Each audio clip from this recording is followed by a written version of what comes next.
A cold night, one tent. The Apache girl's reason for staying wasn't what he expected. There was no town nearby, no road lights, no sound of engines, only the wind moving across the open land. He had traveled this route many times before, but tonight felt different. The air carried a heavy stillness, as if the land itself was watching. He worked carefully, using practiced movements to set up his small tent. His fingers were stiff from the cold, and each task took longer than usual. He hammered the stakes into the hard ground, pulled the fabric tight, and checked every corner twice. This tent was not new. It had protected him through storms, long nights, and lonely travels. Tonight he was grateful for it more than ever.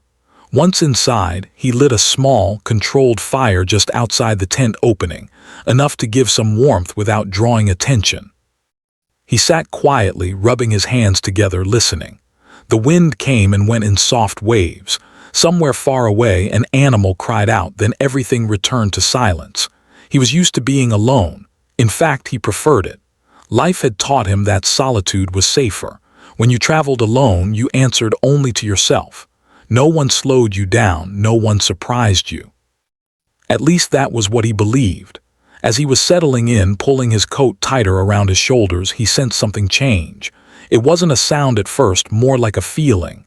The kind that makes the back of your neck tighten. He looked toward the darkness beyond the firelight. At first he saw nothing, just shadows and the faint shapes of rocks and dry grass. Then he noticed movement.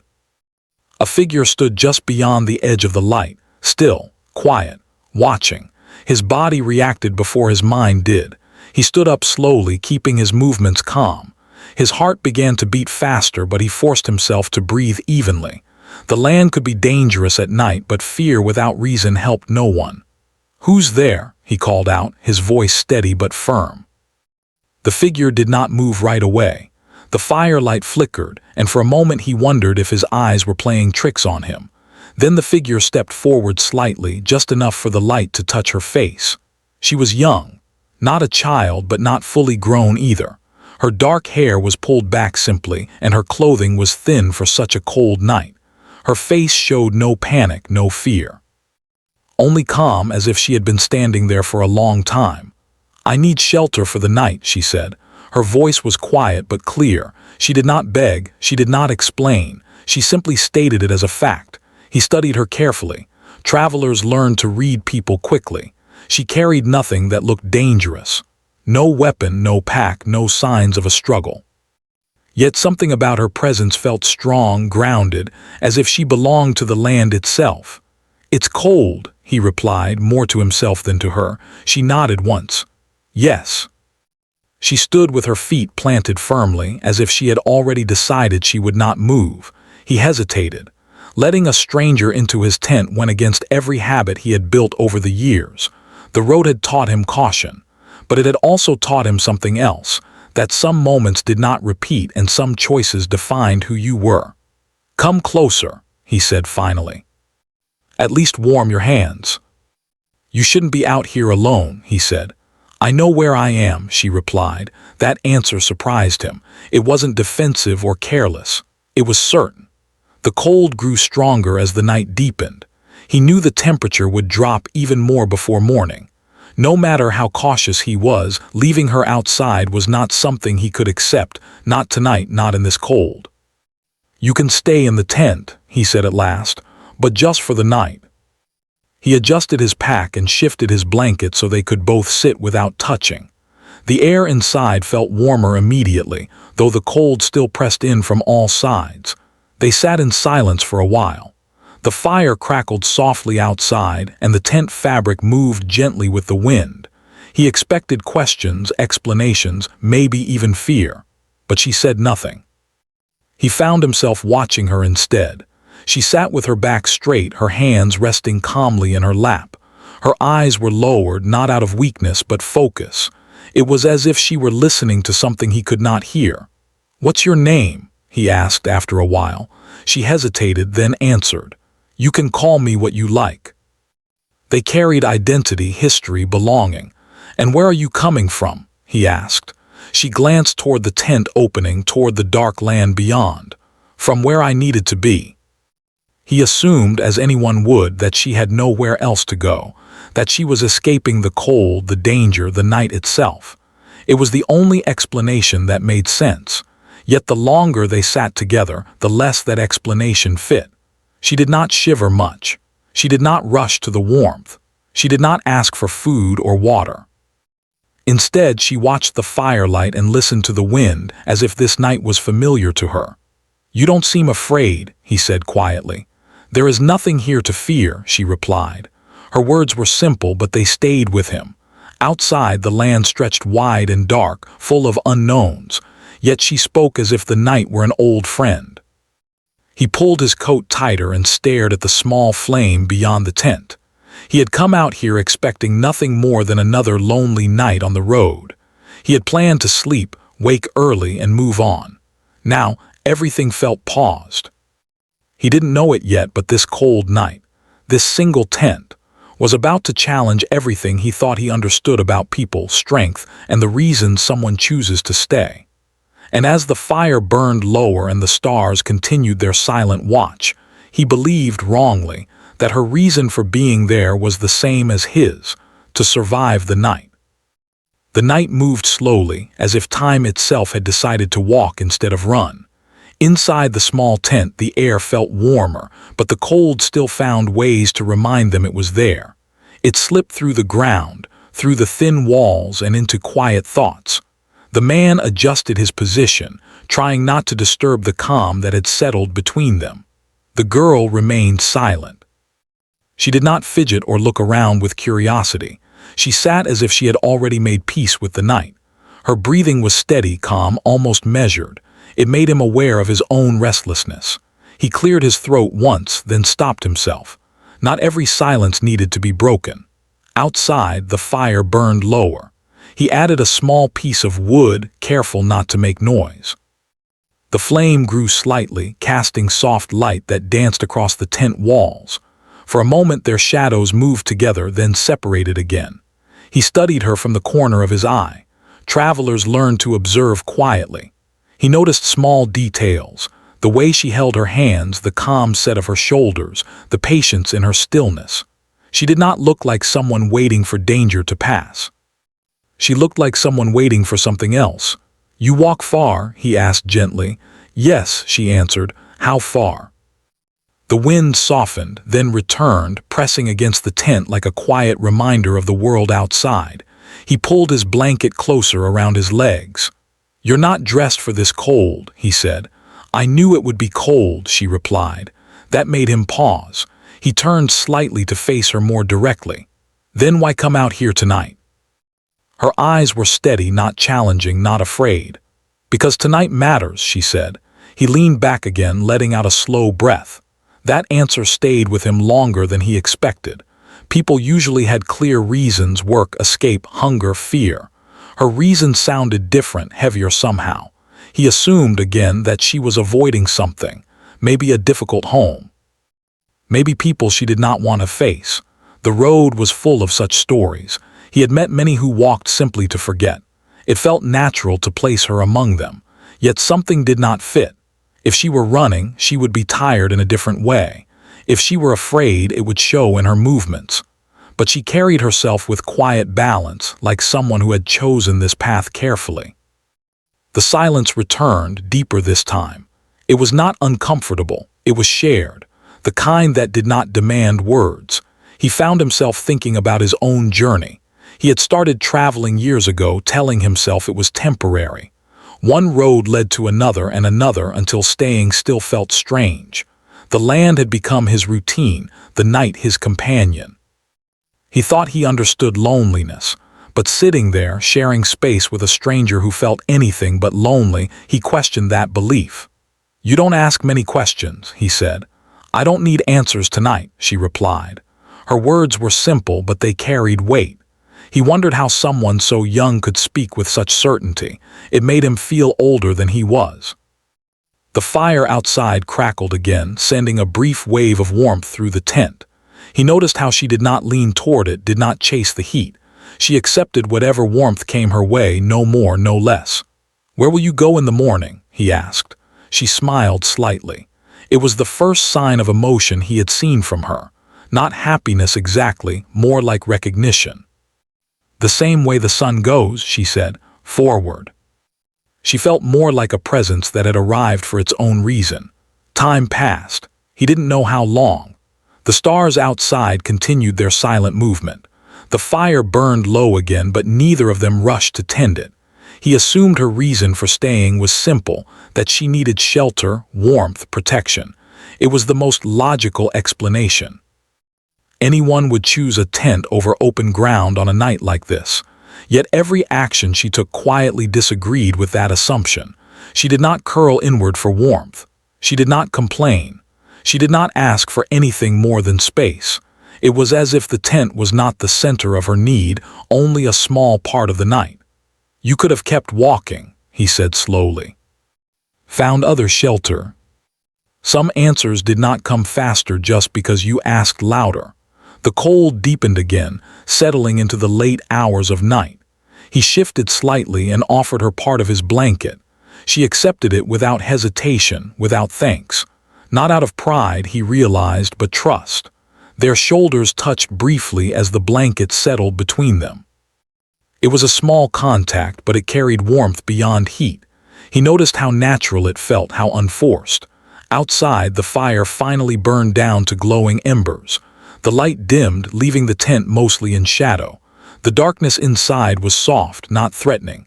He thought she might sleep, but she remained awake, eyes open, listening.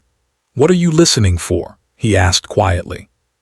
She tilted her head slightly. "The land." For the first time in a long while, he stopped thinking about where he had been and where he was going.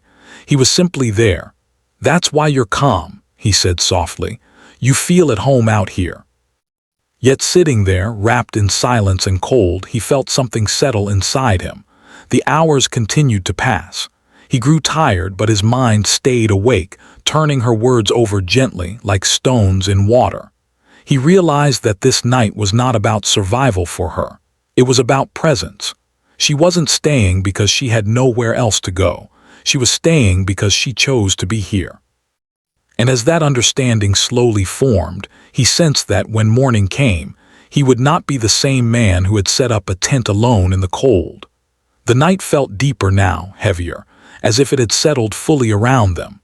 The fire outside had almost faded, leaving only a soft red glow that barely pushed back the darkness.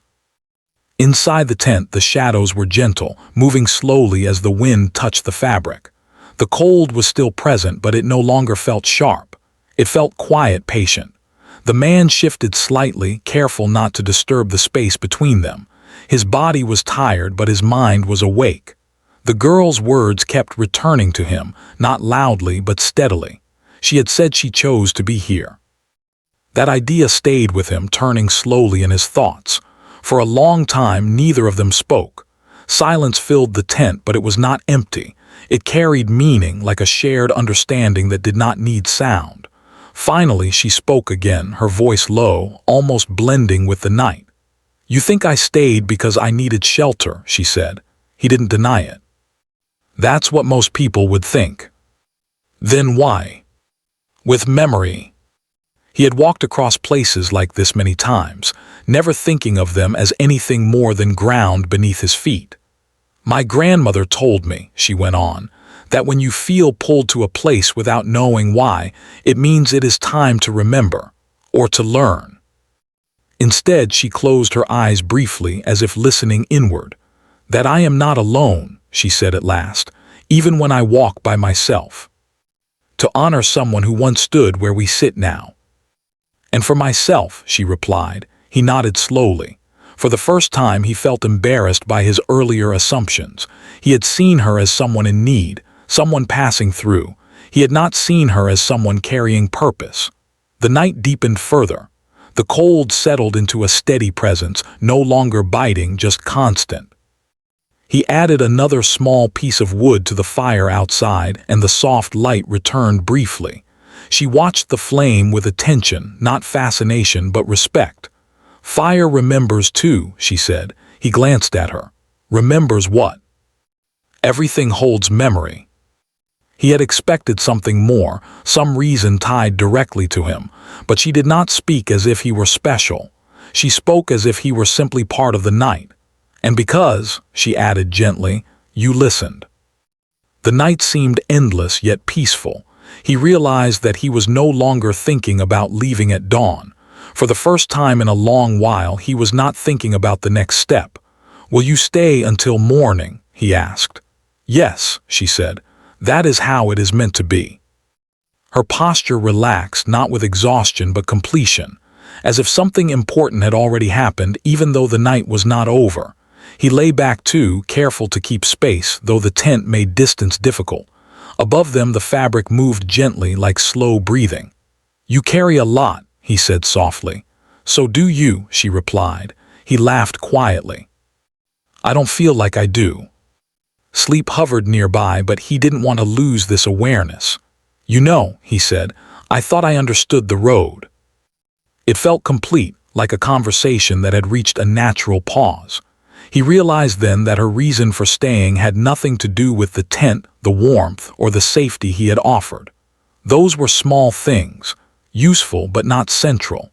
She had stayed because the night was part of a larger story, because the land asked her to be present, because stopping was necessary. And somehow, without trying, she had invited him into that stillness too. As the hours passed and the cold slowly began to soften, he understood something important. Strength was not always loud. Purpose did not always announce itself. Sometimes it sat quietly beside you in the dark, waiting for you to notice. And as the first faint signs of morning began to form far beyond the tent, he knew that when the sun finally rose, he would carry this night with him, not as a memory of cold or solitude, but as a lesson in listening, in staying, and in seeing beyond what he expected. The darkness slowly began to loosen its hold on the land. It did not leave all at once. First came a soft change in the air, a quiet shift that could be felt more than seen. The cold was still there, but it no longer felt sharp. It felt tired, as if it too had stayed awake all night. The man noticed it before he saw it, a sense that something was ending gently. He opened his eyes and listened. The wind had softened. The night sounds had changed. Somewhere far away, a bird called out once, then fell silent again. Beside him, the girl was already awake. She sat upright, calm and steady, just as she had been through the night. Her eyes were open, focused not on the tent, but on the world beyond it. She looked like someone waiting for a familiar guest. Morning's close, he said quietly. Yes, she replied. I feel it. The stars faded one by one, as if making space for the day. The land looked different now, less mysterious but no less powerful. She stood still, facing the horizon. He stood a short distance away, giving her space without thinking about it. The air felt clean, sharp, honest. This is the moment, she said softly. He did not ask what she meant. He understood in his own way. This was the closing of something, the quiet ending that did not need words. She reached down and touched the ground with her fingers just briefly. The gesture was small but full of meaning. Then she stood again, brushing the dirt from her hand. Thank you, she said. He shook his head slightly. I didn't do much. That is enough. I will go now, she said. Will you be all right? He asked. She smiled, calm and certain. I always am. The silence that followed felt different from before. It was not empty. It was full of understanding, full of something settled. He stood there for a long time, hands in his pockets, breathing in the cold morning air. The sun finally broke the horizon, sending soft light across the ground. The night was officially over. He began to pack his tent slowly. Each movement felt thoughtful, intentional. He folded the fabric carefully, secured the straps, and lifted his pack onto his back. These were actions he had done countless times, yet today they felt new. Before leaving, he looked around once more. The land looked ordinary now, just open ground, rocks, dry grass. Yet he knew better. Some places did not reveal their meaning at a glance. Some only spoke at night to those willing to listen. He started walking, following his usual direction, but something had changed. His steps were slower, not from tiredness but awareness. He noticed the sound of his boots on the ground, the rhythm of his breathing, the feel of the air against his face. He thought about the girl, not with questions but with respect. She had not stayed because she needed shelter. She had stayed because the night asked her to, because memory asked her to, because staying was part of her strength. And somehow, without effort, she had shown him that strength too. As the sun climbed higher, warmth returned to the land. The cold night felt farther away with each step, yet he knew it would stay with him quietly. He realized something important then. Life was not only about moving forward. Not every pause was a delay. Some pauses were lessons. Some nights were meant to be lived fully, not escaped. He continued on his journey, but he no longer felt like he was simply passing through places. He felt connected to them. A traveler, yes, but also a listener. And somewhere behind him, the land held the memory of a cold night, one tent, and a choice to stay, for reasons deeper than anyone expected.